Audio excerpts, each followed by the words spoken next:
You're listening to the Craft Messages That Matter podcast.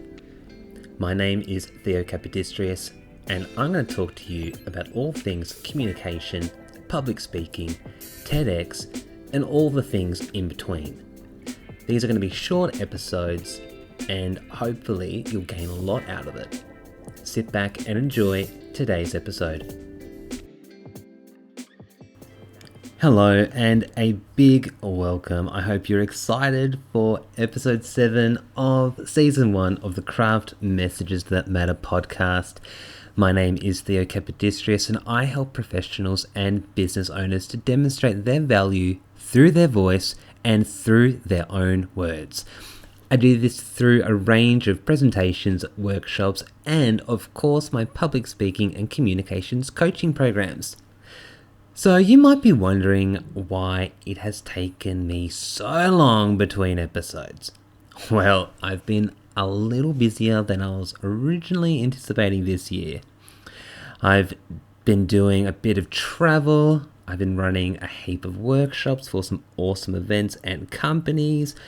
I've been working with a lot of amazing people through my coaching program. And of course, TEDx Hobart is ramping up once again. And let's not forget, I also work full-time outside of all of that stuff. So it's been a little tricky for me to get everything happening again. But you know what? Here we are. We're back.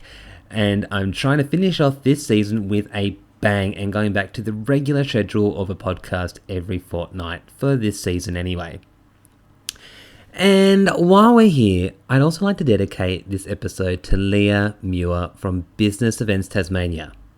You might be asking, why, Theo? Why are you dedicating this episode to Leah?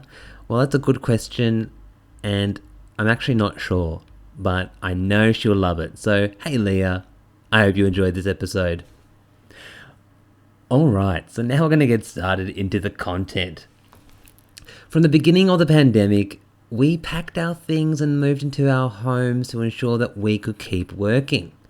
Home offices were set up, wearing of pajamas had increased, and if anything, more work was being done because there were less distractions and more time in the day to get the hustle happening. One thing that we weren't prepared for was the number of meetings we'd begin to have. Everyone wanted to meet and stay connected to ensure that our relationships and our connections weren't lost. But being on screen and presenting virtually was something that we weren't familiar with. Double chins, bad lighting, and a lot of "you're on mute" was experienced.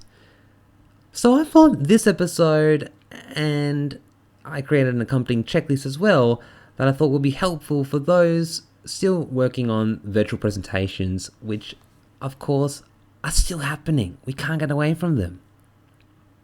So these are some hot tips to get you going into this world of virtual presenting. The first thing you need to get right is your setup. As you'll be presenting virtually, you need to make sure that you've got a sturdy internet connection. Close up any of those unnecessary things on your computer so you can make it as stable as possible. Get rid of any distractions around you. Close your door. Put a sign on it telling everyone else in your home not to come in for a while. There is nothing worse than hearing something in the background while you're trying to speak to your audience. It's the worst distraction. Check your lighting. Make sure that there is a source of light in front of you. When I first set up my home office, I liked facing the right side of my face. Then the left side continued to have a bit of a shadow, and it also made me look like I had a tooth missing. It's not a good look. So make sure you get your lighting right. And the final thing about your setup is you need to think about how your computer is facing. Is it allowing you to face the center of it, and your camera is at eye level? You don't want to look down and have those double chins happening or any other sort of unpleasant, weird little angle. It's something to think about. The next step we're going to look at, and the next thing we're going to look at, is technology. Have you tested and used your presentation platform before? Do you know how Zoom works? Or maybe it's MS Teams. Or maybe it's Google Hangouts. Or maybe it's WebEx. Whichever one it is, it'll be important to make sure you know how it works so you can be prepared for when you step into it. What about your audio? How will you be doing your audio? Do you have an external microphone or is it a headset? Make sure you know how it works, that it's properly connected, and the tech platform which you'll be using and presenting through is using that piece you've connected as its main microphone. That's important. The next thing is yourself. Have you got yourself ready and are you feeling comfortable? One thing to be aware of is, are you wearing fine stripes? Really fine stripes look wild on camera. It turns you into kind of looking like liquid. It's really weird. Make sure you're wearing a really solid color or thick stripes. If you know me, I'm usually wearing a sweater with horizontal stripes, so I get it. Stripes are cool. And if you want to see some of me in horizontal stripes, head over to my Instagram, TheoCap88. Now going back to our content, do you have your notes ready if you need them? Printing them out is always really handy, but depending on your setup, you may also wish to have them on your screen so you can read as well or refer back to. The fourth thing we're going to consider is the presentation itself. We now have to also focus on what that's going to look like. That's going to be really important. Have you made or are you going to share some slides? PowerPoint slides can be really helpful for a presentation, especially a virtual one, as it can provide a heap of focus.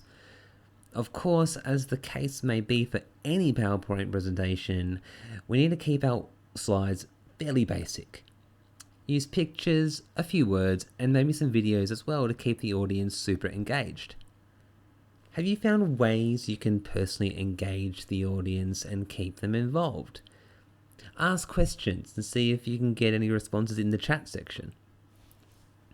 Have you prepared any other interactive elements?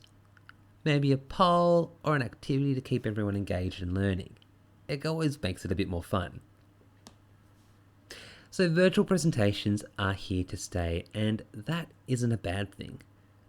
I've had the joy of being able to connect and work with audiences and events from around the world or from my home office, including having the opportunity to chat to an American New York audience at 5 a.m. one day. It was so good. These virtual presentations are a way for us to connect and give us a platform to share our knowledge with others all around the world. It provides us that platform to craft and deliver messages that matter, and I think you all know how much I love that. Thanks for joining in on today's episode. Be sure to subscribe and follow, rate, review, all of those things, my podcast, as it will help me greatly. I have a free download available on my website, www.theocap.com.au, with a checklist to help you prepare for those virtual presentations.